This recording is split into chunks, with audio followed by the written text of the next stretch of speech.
சிறகடி காசை அடுத்த வர எபிசோட்ல பார்த்தீங்க அப்படின்னா, முத்துவ வந்து 6 வருஷம் அவங்க பாட்டி வீட்ல விஜயா வந்து விட்டுருப்பாங்க. சாமியார் சொன்ன காரணத்தினால முத்துவ போய் அவங்க பாட்டி வீட்ல விட்டுருப்பாங்க. 6 வருஷம் முடிஞ்சதுக்கப்புறம் முத்துவ கூட்டிட்டு போறதுக்காக வந்திருப்பாங்க. ஆனா முத்துக்கு பார்த்தீங்கன்னா, 6 வருஷம் அவங்க அம்மா கூட பேசாம, பழகாம அவங்க அம்மாவோட முகமே மறந்துருச்சு அப்படின்னு சொல்லிட்டு சொல்லுவாங்க. பாட்டியும், அப்பாவும் இருந்தா போதும் அப்படிங்கிற நிலைமைக்கு முத்து வந்து மைண்ட் செட் வந்துரும். அதுக்கப்புறம் அவங்க அம்மா கூட்டிட்டு போறதுக்கு வந்தப்ப பார்த்தீங்கன்னா, "நான் பாட்டி கூடயே இருந்துக்கிறேன். நான் வரல. என்னதான் வர வேணான்னு சொல்லிட்டீங்கல்ல.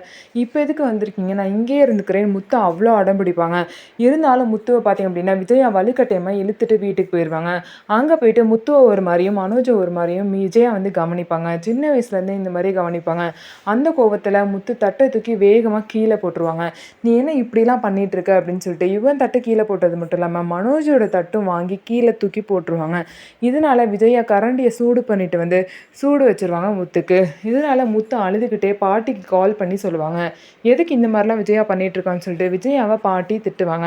இந்த மாரி கொஞ்சம் கொஞ்சமா அம்மாவோட பாசத்துலேருந்து விலகி முத்து ரொம்பவே பாதிக்கப்பட்டுருக்காங்க. இதை எல்லாத்தையுமே மீனா கிட்ட சொல்றாங்க. மீனாவும் இத நினச்சு ரொம்பவே ஃபீல் பண்றாங்க. இந்த மாரி முத்துக்கு சின்ன வயசுலேருந்தே கிடைக்க வேண்டிய அம்மா பாசம் ஒழுங்கா கிடைச்சிருந்துச்சு அப்படின்னா, முத்து வந்து இந்த மாரி இந்த வயசுல வந்து குடிச்சுக்கிட்டும், மத்தவங்கள அடிச்சுக்கிட்டும் இருந்திருக்க மாட்டாரு. முத்துவ வந்து பாட்டி நல்லபடியா வளர்த்துருக்காங்க. ஆனா, அவருக்கு டக்குன்னு கோவம் வரதும், குடிக்கிறதும் தான் கொஞ்சம் கெட்ட பழக்கம். அதையும் மீனா வந்து எப்படியோ சரி பண்ணிட்டாங்க. இருந்தாலும் அவங்க அம்மா மேல ஒரு பாசம் கூட இல்லாம விஜயா வந்து பண்ணி வச்சிருக்காங்க. இதுக்கப்புறம் மீனா வந்து முத்துவோட ஸ்டோரி எல்லாத்தையுமே கேட்டுட்டு இருக்காங்க. மீனாவும் ரொம்ப ஃபீல் பண்றாங்க.